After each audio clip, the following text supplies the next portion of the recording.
Welcome and thank you for listening to the Muses of the Crystal Lotus.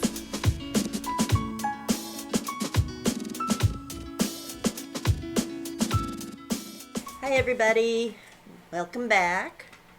Happy holidays to all people out there. I hate that saying. I am one of those people that like to wish people a happy whatever it is they're celebrating. But for the purposes of the video, happy holidays. Please take care of yourselves. Well, now we're in New Year's. We're New Year's resolutioners at this point. How are your New Year's goals going? My goals have come and gone. I have to set a whole new bunch of goals for next year. We have managed to get things started on the purchase of the building. We have managed to get the Holistic Education Center licensed. Ooh. We are in the process of getting our certificate from IRS to make it a nonprofit. And the wonderful part about that is once we get that certificate, we can do fundraisers and grants, and all of our holistic services will be free to the community. So stay posted. Yay! It'll be next year before this starts. Well, this is big news, though. Yeah. I mean, this video launches second week of January, so we may have already accomplished more than that by the time our viewers get to see this video. But we'll definitely keep you up to date, because that's something that we're really passionate about here in the shop, is making the services that we offer more accessible to people that under current circumstances may not be able to accomplish it. We don't think that wellness needs to be put on a pedestal that's unreachable.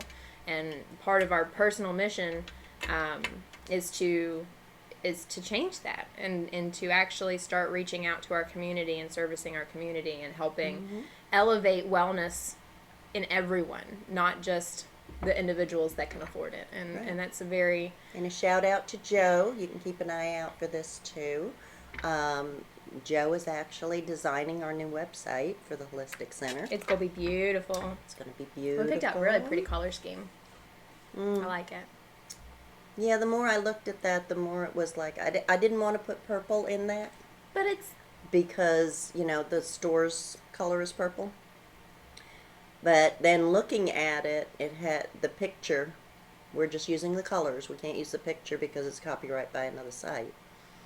But it had mountains in the back, West Virginia, and the mountains were purple, which is the Crystal Lotus Shoppe colors.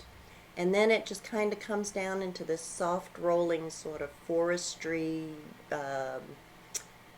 meadow with all the different shades of green, which would represent the earth, the healing powers of the earth.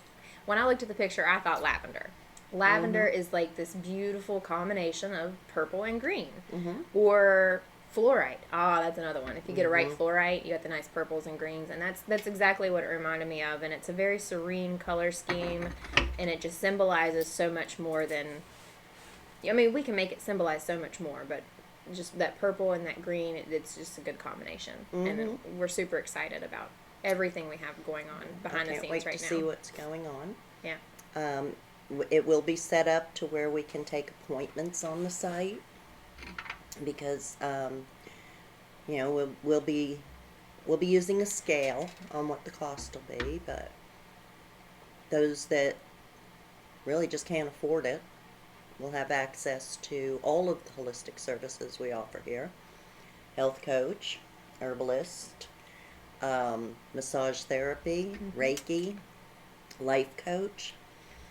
I mean, it's just, they all go hand in hand to help you learn how to live a healthy life. Exactly. It's gonna be phenomenal, and I'm just gonna go ahead and put this out there too, because this is always a possibility. But we will be doing, fundraising for the Holistic Center so that everyone can benefit from these services.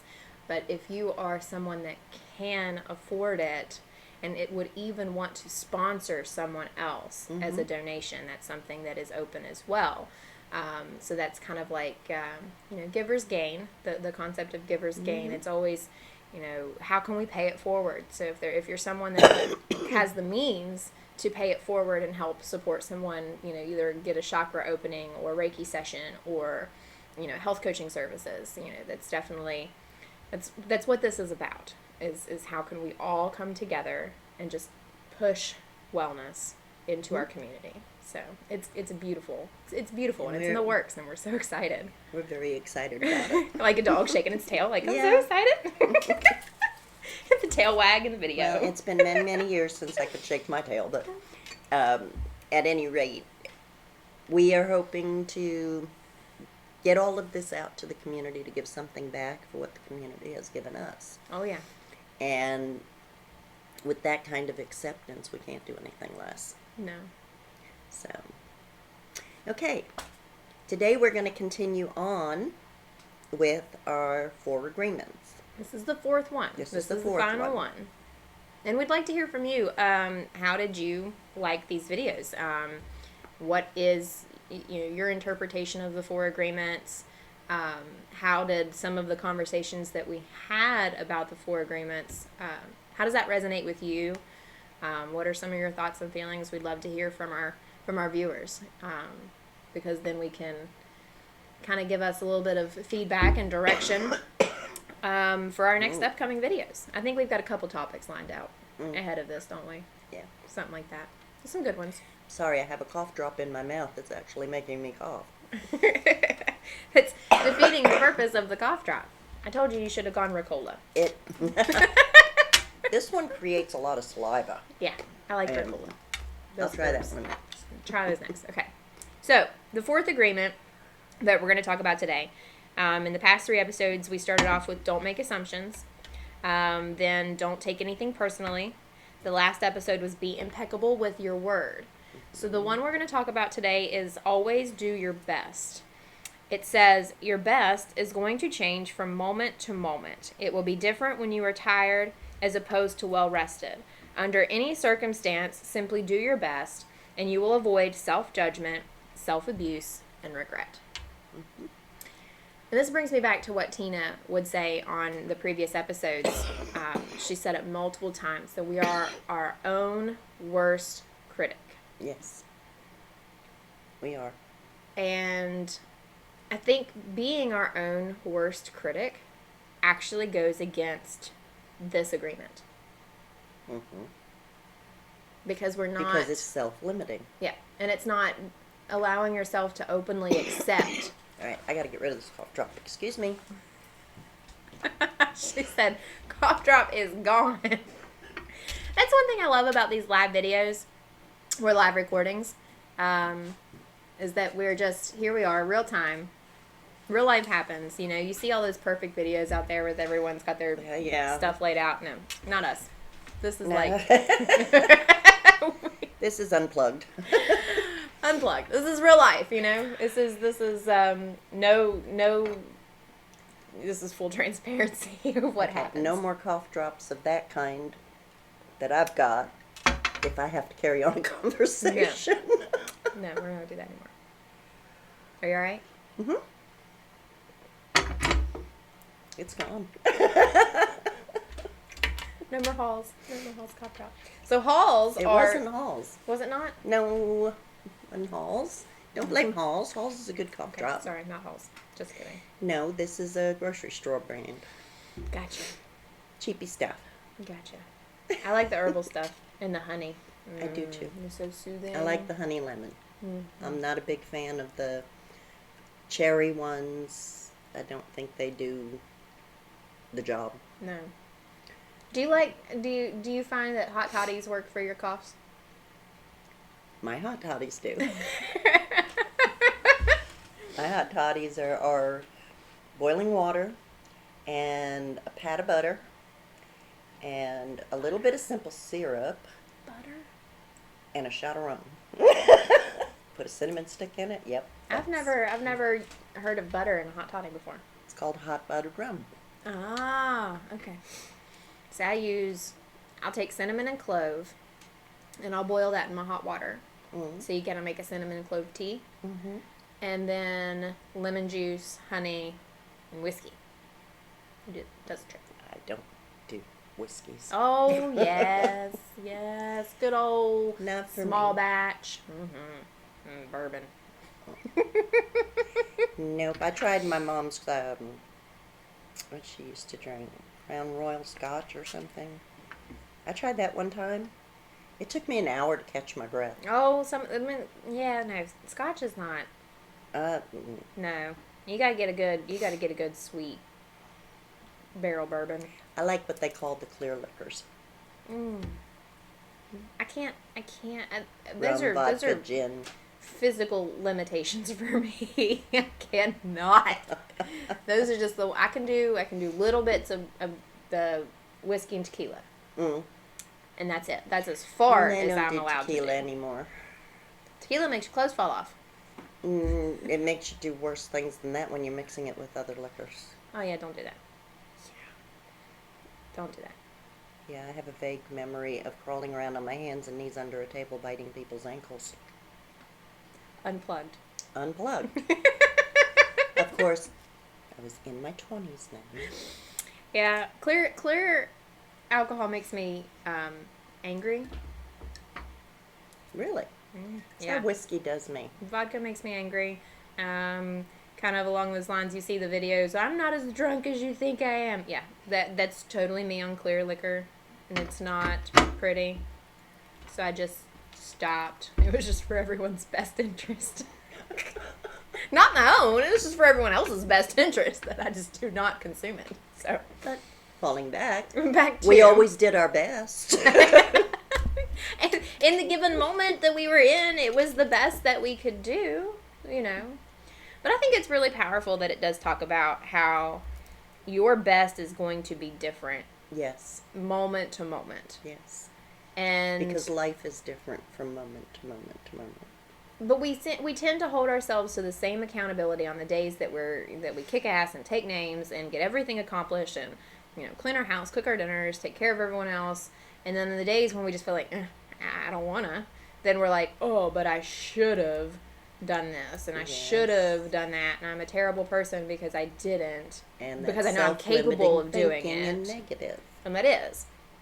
And so, you know, that's typical person. That's everyday people. I know. We all do that. And we've had this conversation on previous episodes about shooting yourself. Yes. And I think that falls under this one as well. You know, we put ourselves on this pedestal of things that we think that we should be doing. And that automatically, as soon as we say, I should be doing that, and then we don't. We don't want to. When we say we should do it. Right. I mean, there's something else there. Well, what makes you think that you should be doing this? And if you don't, you know, want to do it, then why do you feel like you should be? Mm-hmm. Whose standards are you trying to uphold at this point? Exactly. Are you upholding your own or somebody else's? Because if it's somebody else's, then we really need to talk about bringing that into, like, you. Well, I'll give you an example. People try to do their best with everything, and I have a young lady here right now who is helping me with my books, and she is the most incredible person that I have ever had the privilege of knowing, because she is just, I mean, totally focused on everything she does. Mm-hmm. But she's also a little OCD, and everything has to be exact, or she will literally spend 24 hours trying to figure out why there's 4 cents missing. Whether she's telling herself, I should be able to do this, I should be able to do this. She's working on her standard, not mine. I just want the figures to balance out within, I don't know, $2 or $3 of each other, you know. And I'm perfectly willing to say, okay, we have a mathematical error here, and it just goes in the side pot that's, okay, you had an error of 5 cents. Yes, it can be found, but I don't expect people to spend so much energy and time looking for a nickel. So she puts that stress on herself. Right, but this is where we have been subliminally yes, taught brainwashed. that we have to hit those expectations. In work culture, when your boss gives you these deadlines and you have to meet them and you get complete, like, it's really hard to get a compliment in the workforce. It's really easy to tell you what you did wrong. And so you take that, I've been wrong all day, into my personal life. And so then now I'm wrong at everything that I do in my personal life. And it just creates this mental mindset narrative that, there's nothing we can do that's going to be right. Mm-hmm. And social media is the worst for that too. Yes. In regards to public image. Body shaming. Body bullying. shaming. Mm-hmm. You always see everyone's that. one picture perfect moment, but you never see what else is going on. Mm-hmm. But yet we spend so much time comparing ourselves to that one picture perfect moment. Yeah, but then there are other people, some us's, that can look at that picture perfect moment and see the emptiness in the eyes. Ooh, yes. See the depression in the eyes, the sadness. Most people don't pay attention to that, but that's your forewarning that this is, this person's acting like they're great, but they're really not. Mm. And that's one of my standards. That's one of the things I try to be the best at least in my life, is because I've known too many people who had absolutely no symptoms whatsoever to the public that have committed suicide because they were just so lost. Mm. But their pictures on Facebook and on Instagram, and they were all, and life is great. That's deep. So we're going to take a moment to make note that if you or anyone else is experiencing thoughts of suicide, there is the suicide hotline. I will be sharing that in the show notes. Please reach out to someone. This is a very difficult time for a lot of people, but we're still expected to do our best. Mm-hmm. We're still expected to be holly jolly and gay, and just the holidays are everything. And this is how you're supposed to get yourself out of a depression, is in the holiday. We're in the middle of a pandemic, folks. There is not a whole lot of holly jolly running around out there.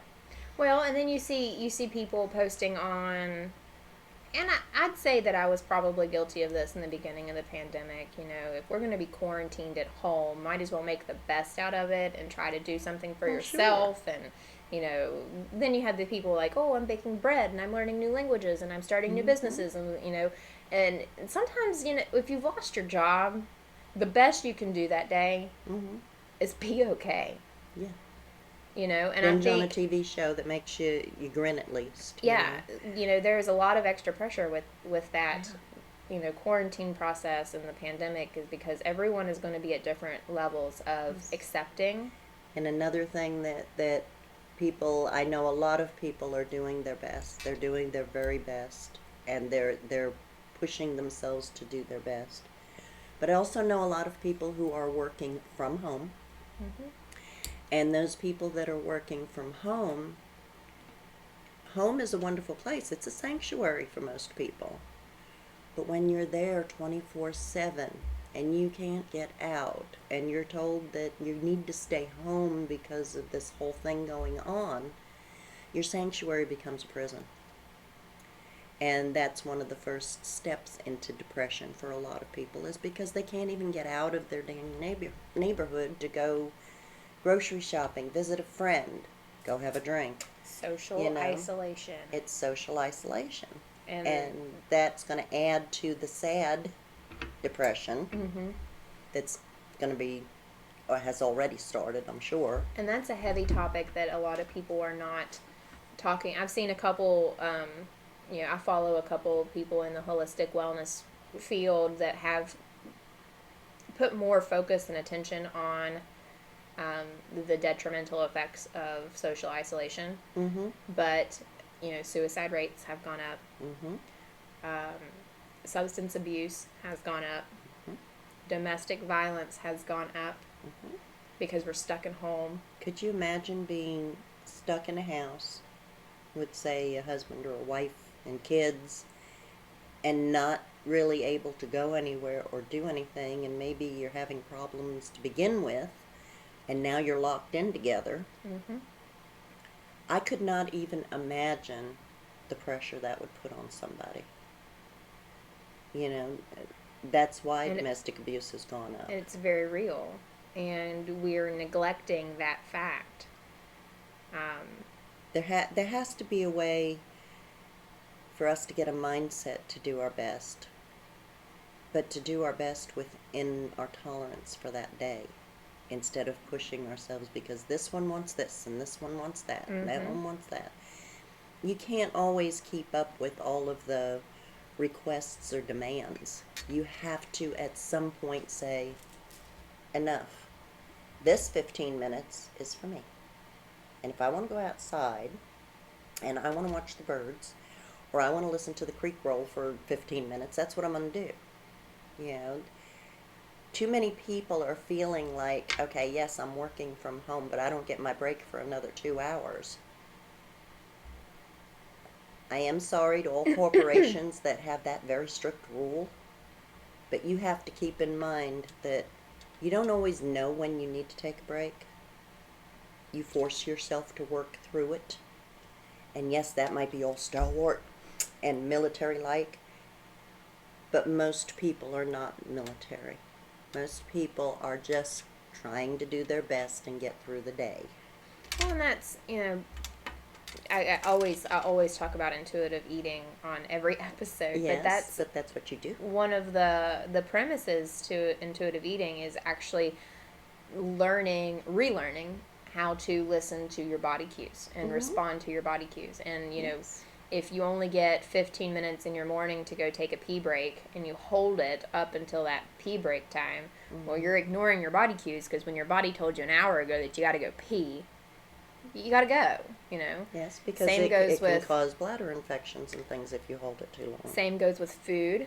You know, we don't eat when we're hungry, to the point where by the time we do eat, we're starving and our portions are 3 times bigger than what they need to be, and then we feel sick and guilty afterwards. Same thing with drinking. Oh, I don't have the, time, or, I don't know how to pinpoint whether or not I'm thirsty, so I'm just going to ignore all cues to drink water until you're chronically dehydrated. Guilty. And then I guess when you're dehydrated, you don't have to pee, so there's that. That's true. I can go a full 2 hours or 12 hours if I don't drink 10 cups of coffee or 4 bottles of water. Yeah, but if you're not drinking those 4 bottles of water, you're not flushing toxins. And when you're not flushing toxins, guess what happens? They stay in your body. See what it's like to live with a health coach? Yeah. I'm not always that bad. I let you be. I let you listen to your cues. I just drop little bombs every now and then and be like, drink some water. She has taken very good care of me since she came here. Drink some water. She knows I'm supposed to eat like 4 tiny meals a day because I'm hypoglycemic. And she knows that I have a tendency to push myself beyond certain limits. I don't drink enough water. I figure coffee's made with water, right? It's a diuretic, though. I'll do a pot of coffee a day and maybe 1 glass of water. But now I'm doing better. I did do 4 bottles of water yesterday. Ooh, yay! Because I drank 2 bottles when I got home. Celebrate all of your successes. That is great. So I'm getting there. I have knocked my coffee intake down to like maybe 3 cups a day instead of 3 pots. So that's an upside, I guess. And as a positive side effect of that, I'm sure that you feel more natural energy and less dependent energy on caffeine. Because when you overdo your adrenals with caffeine, you lose function. Not yet. Not yet. When I get, I head for the coffee.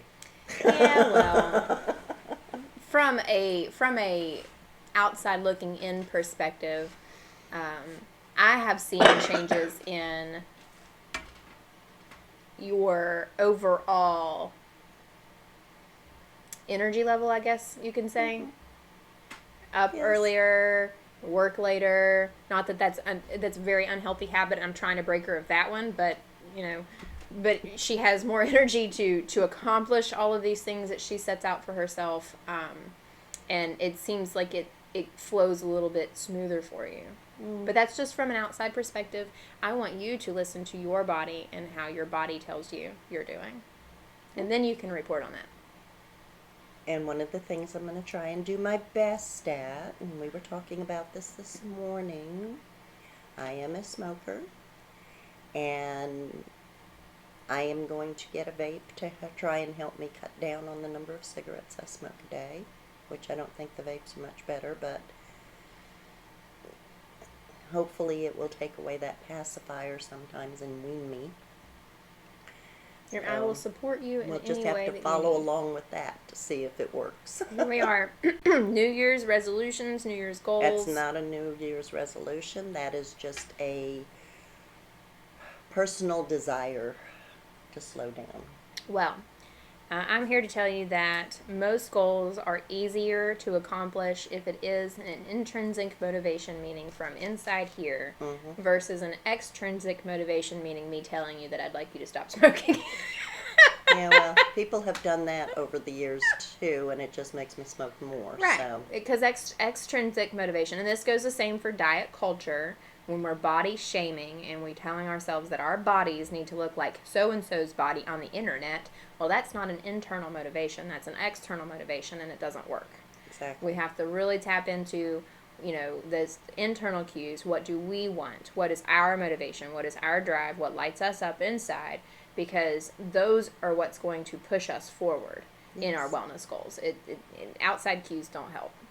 Outside cues don't help. And you have to always keep in mind with things like that no matter how hard you try to lose weight, not everybody was meant to be pencil thin. You can put 100 people... If you're big boned, you need more meat on your bones or you look like you're bulimic. No, you can put 100 people on the same diet and on the same exercise routine, and they will still look different. Every single one of them will still look absolutely different. Because metabolisms are different. Baseline body weights are different. Shapes are different. Cultural differences have a lot to do with it. Genetically, we're all genetically different. So even not so different. Well, but on a DNA level, there's things that people have certain SNPs or polymorphisms in their genes that certain things work differently than others, and increases risk factors for diseases. Doesn't mean you're going to get them, though. I want to make sure I say this. Just because you have a risk factor, genetic risk factor, does not mean that you're going to get anything, because a lot of that is influenced by lifestyle and diet and environment, chemicals, toxins, all of those things. Yes. Microbiome. Your microbiome has a lot to do with health. That is a beautiful topic we should discuss sometime on podcast. I love talking about gut bugs. And for the young people out there that are being body shamed about not looking like a model, if you had any idea what those models go through to keep that shape, it's not worth it. It is not worth it. Be yourself. Be happy with who you are. Know that you are an individual. You're unique. Don't let other people tell you you're too fat, too skinny, too ugly. Too anything. It ain't nobody's You nothing. are who you are, and you're beautiful. So just, if you want to know what models go through, do some research on YouTube. Do some research on the internet. A lot of models, especially when they started the Twiggy style, the skinny to the bone type model, these girls were eating beans and rice, period. These girls were bulimic, anorexic. These are all very, very important health issues that you have to look at. Yep. So if you're 10 pounds, 20 pounds overweight, be happy with who you are. Don't pay attention to that BMI number, because that is just... That whole BMI thing, I think, is so outdated. It is. It's like the what is it, the dietary plan, the pyramid. Mm-hmm. Yeah, that's that outdated is so too. outdated too. It's not even funny. Yeah. If I tried to eat everything according to that plan, I would probably be 400 pounds. And with diabetes, but we won't even discuss that. Well, yes. And with many other physical ailments. We won't talk about that.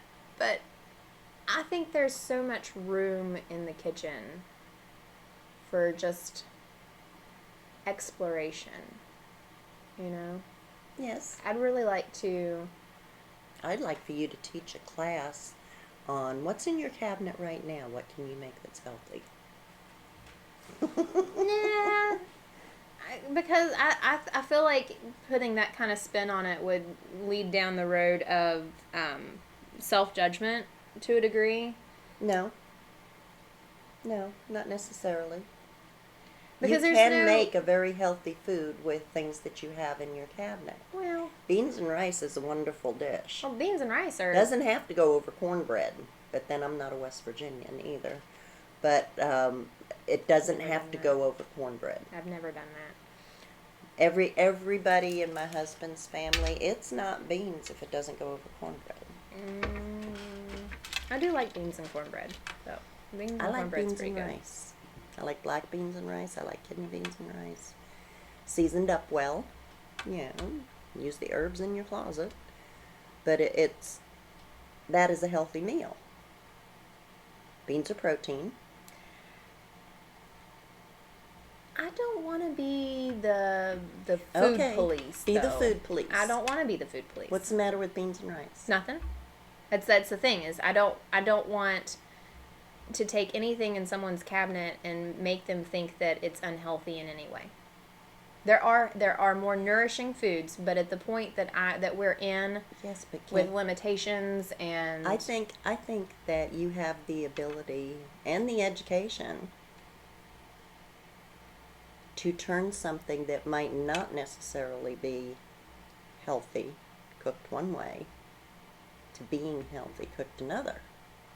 But what is health, and who is our, back to the individual person and listening to their own cues. And I know that's why you prefer to do one-on-ones with people, so that you can see what their lifestyle is about, what their environment is about, what their workplace is about. Are they under a lot of stress? I know that. But letting people know also that we can be in a pandemic. And this is my shout out. Get mad at me if you want to, but this is my shout out. Instead of buying all of the freezer junk, try buying some vegetables. Nobody needs 4 cases of toilet paper, people. Yeah, I'm just kind of confused as in a pandemic. The first thing I want to do is make sure that I have food security. Exactly. But that's... Exactly. There's various levels to safety and security and making sure that you are eating, period, is just baseline. Like if you're in a situation where you're either financially struggling or you've lost your job or something along those lines, food, period, is what you need. There should not even be a discussion on when you're in that area. There is no discussion on health versus not healthy, because you have to live. Yes. And you have to eat. You have to Yes. eat to live. So food at that point is a basic. Mm-hmm.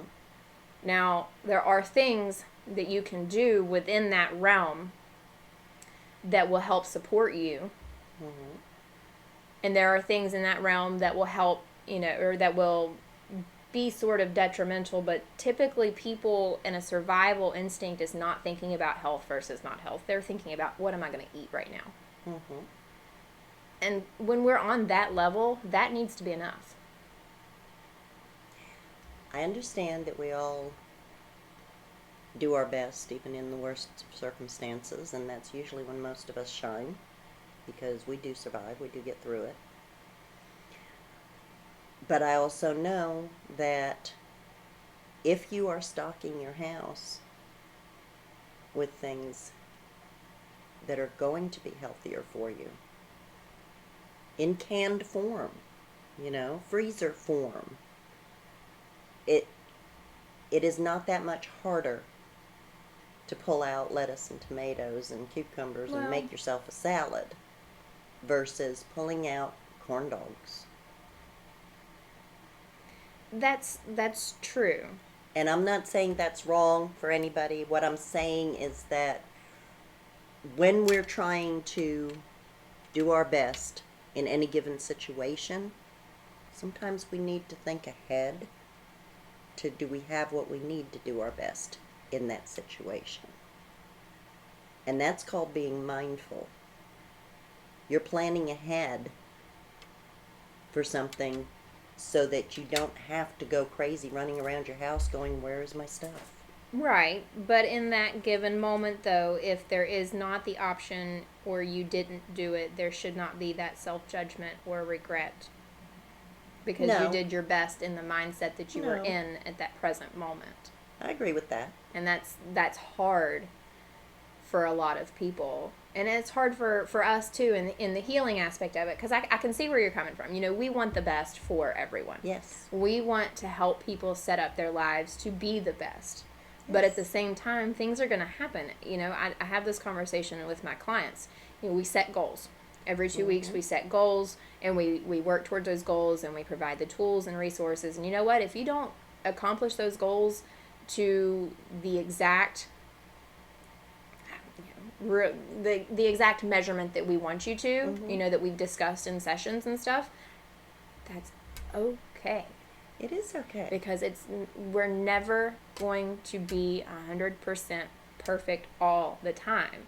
And, me and my husband were having this conversation last night about, Thanksgiving and then Christmas and then, Valentine's Day. And a lot of people are when you're on the diet culture, where you're like, I'm going to go on a diet the day after Thanksgiving, but, I blew my diet at Christmas, so I might as well just eat everything because, I blew my diet here, and then we're going to get another diet for New Year's, and it's a big vicious cycle. That's self-limiting thought. Right.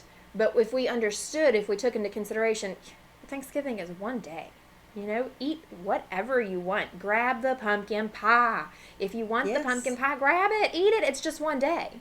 Tomorrow, if you want to choose a kale salad instead, that's fine. You don't set yourself up for these limitations where you feel like, okay, Thanksgiving, I'm going to eat everything, and then, I just blew my diet, so I'm going to have to eat everything for the rest of until Christmas, because when Christmas comes, then, I'm going to eat everything anyway, so it's really terrible to start a diet now. But that's diet culture. There's always something, some incentive, something that gets you off the wagon and on the wagon and off the wagon. I'm looking at the people that are not on diets. I'm looking at the people who are filling their minds with self-limiting thoughts because they're looking at being closed in. They're not getting ready, getting out and getting fresh air and that's something else you have to realize. The stay-at-home thing just means stay at home. It doesn't mean that you can't go out in your yard and breathe some fresh air. Doesn't mean stay in your home. But these people, and I have neighbors, and this is why I bring it up, they don't prepare for things that happen, okay? And then they spend 2 months afterwards with self-limiting thoughts about, I should have bought this, I should have bought that, I should have kept some of this on hand, because I've spent the last 2 weeks just eating corn dogs. But you did your best decision making when you're in a fight or flight. We don't think when we're driven by, I'm going to say it, when we're driven by fear, when we're in a panic, when we're in fight or flight mode, there is no cognitive function. We're not thinking with our prefrontal cortex. We're thinking with our lizard brain, which is, I need to survive. So when you're thinking with the I need to survive, again, you're not caring what decisions you make at the grocery store. You're getting what you think you need at that moment in time because that's all you're thinking about is that moment in time. Okay. Versus when you can sit back and think, okay, I realize that right now I am scared. I'm scared. Feel it. We've talked about this before. Mm-hmm. Those emotions. Feel those emotions. Take that time to reflect on those emotions so that you can calm that fight or flight and begin to tap into that prefrontal cortex, that cognitive thought process. Okay, I know I'm scared. These are the reasons why I'm scared. You know, but these certain things are outside of my control. Mm-hmm. So once these things are outside of my control, what can I control? Well, I can control what I'm going to do when I go to the grocery store. Make a list. Make a plan. Some people don't get past that. When they fear, when they're scared, when they're in fight or flight, they act without thinking. Yes. And we've talked about this on multiple episodes, to be able to sit back and reframe before making decisions out of fight or flight. I always play devil's advocate, okay? Which is what makes these conversations so interesting. Then there's the other group out there that is not in fight or flight mode. They are in opportunist mode. And so they don't really care if you have a family of 4 kids and a husband and maybe a mom staying with you or something. They don't care about that. They're going to go out and do their best to buy up paper products, which they will turn around and sell online for 4 times the price. I don't think people are honestly selling. There are those, but there are others that just went out because they have the means to do it, and that's lack of care and concern for other people. Exactly. Because there's a lot of people out there, especially during the pandemic, that lost their jobs, that can only go week to week at a time purchasing things, and they can't stock up. And that's one thing that's been really frustrating to me throughout the whole thing, is that there are those that just don't have the means to do that. Well, when I have people that I talk to, and that's the basic survival, that are trying to get by on $100 a week, and that's for rent and utilities and food and everything else for their families, and they go into a store and the best that they can do is a box of cereal, and there's not even anything there that could be even remotely considered healthy. This is what I'm talking about with opportunists. Okay? I had one woman who was telling me how hard it has been for her. She can't even afford diapers for her babies. And, okay. In my old-fashioned mind, go back to cloth diapers. They're washable. They're washable. I know a lot of people reusable. It's you know. I know a lot of people that are doing that because it's really actually better for the planet. I mean, to be honest, it's better for the planet. It's also better for the baby. Okay, I don't care how good the diaper absorbs moisture. It's still an irritation. And they put so many chemicals in there to do the absorbing. Just like they put the chemicals in the feminine products, the tampons and the pads. I don't want to put bleach in my This is my point. We do our best with what we've got, and we try to do our best always with what we've got. In situations like what we're going through now, don't make the what we've got less than what we need. But this is a call to action to some of those bigger corporations, the people that are sitting at the top making these things. Mm-hmm. You know, if we want to help people generally, we need to make tampons without bleach and chemicals more affordable to the general public. Tampons, period. Yeah, even the ones with the bleach and stuff. I mean, come on now. That's a ridiculous cost. Because they're necessary.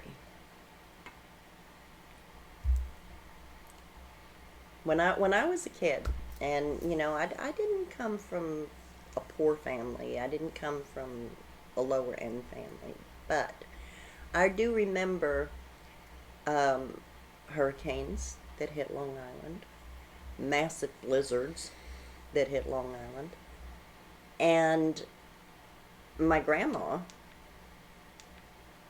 she just went upstairs and she pulled out a bunch of just old cloth diapers and washed them and cut them into squares. And it was, yes, like having to wash baby diapers, but that's what we used because we couldn't even get out to get toilet paper. Just dampen them under the sink, do what we needed to do, throw them in a bucket with a little bit of bleach and water, and go on about your day. Yeah. And then on the other side of that, I did grow up in times when we would be struggling paycheck to paycheck to get what we need. And so you're on your last roll and you got like maybe enough for a day's worth and we better get something, But when people are in those situations and then you go to the store and you can't, it's just, it's hard.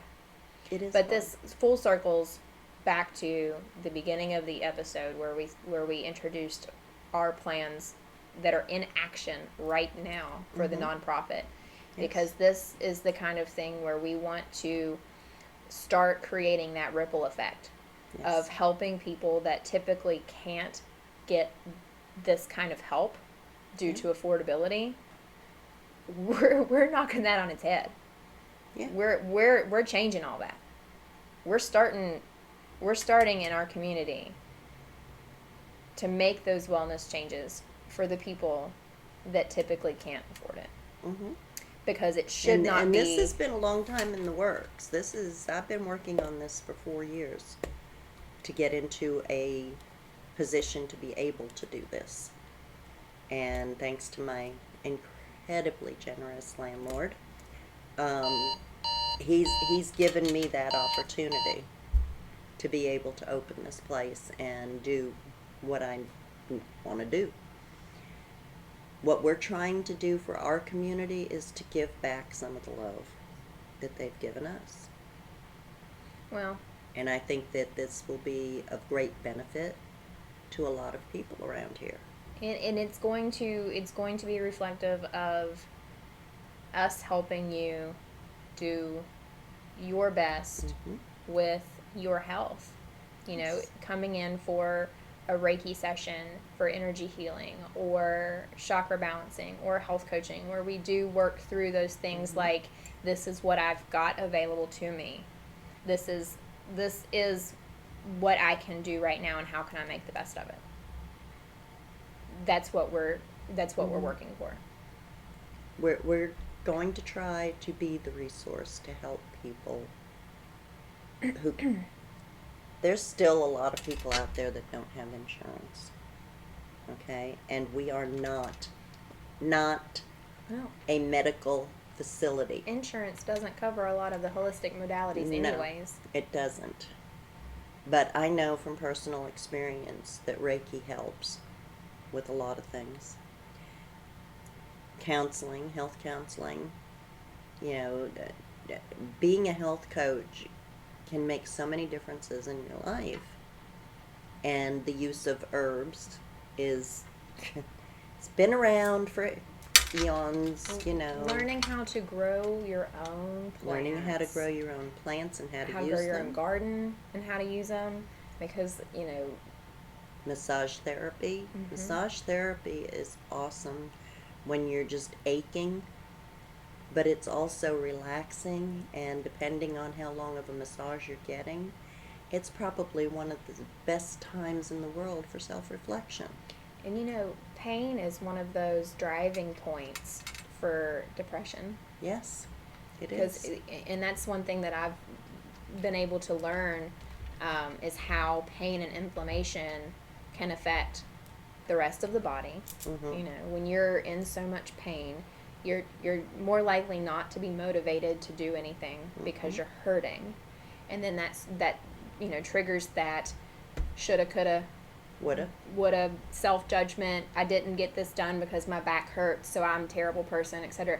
And so being able to offer massages to help people work through those pains, that within itself is going to be a game changer. Yes. We're excited. I mean, I don't know if you if you can just pick up on some of that. Like, this is a mission that is coming into fruition. A mission just to help. Just to help. Because that's what we are at this step. We try to help and get people to where they can look at their life and not get depressed. Get healthy, you get some resources, you get some training in different things maybe, and it helps you to be self-sufficient. It really does, because you learn to think outside the box, literally outside the box. And when you can put your life together like that, you don't get all that stress. You don't get all the tension. You're able to look at something and go, okay, this isn't working right now. How can I bypass that so I can still do my best? Mm-hmm. And that's what we try to do here at Crystal Lotus Shoppe.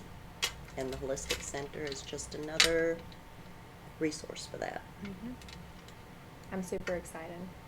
Well, hopefully the past couple episodes have inspired you to reflect on how the 4 agreements can be utilized more in your life to help you break through some of those self-limiting beliefs and be the best version of you that you want to be. Next time we will be moving on to other fun discussions, so we look forward to seeing you. If you haven't subscribed already to our YouTube channel, please do so. That way you can get the first notifications on when the videos launch. You can also find us on Facebook at Crystal Lotus Shoppe, SHOPPE, and Instagram at CLSWV. And our website is clswv.com. Yes, it is. And we're at 89 Old Main Plaza in St. Albans, West Virginia. All right, guys. Until next time, thank you for joining us. Bye. Thank you for listening to the Muses of the Crystal Lotus. I hope you enjoyed today's episode. Just a reminder that this podcast is for educational purposes only. This podcast is not a substitute for professional care by a doctor or other qualified medical professionals. By listening to this podcast, you agree not to use this podcast as medical advice to treat any medical condition in either yourself or others. Consult your physician with any medical issues that you may be having. This entire disclaimer also applies to any guests or contributors to the podcast. Under no circumstances shall the Crystal Lotus Shoppe, any guests or contributors to the podcast, be responsible for damages arising from use of this podcast. Until next time, healthy blessings.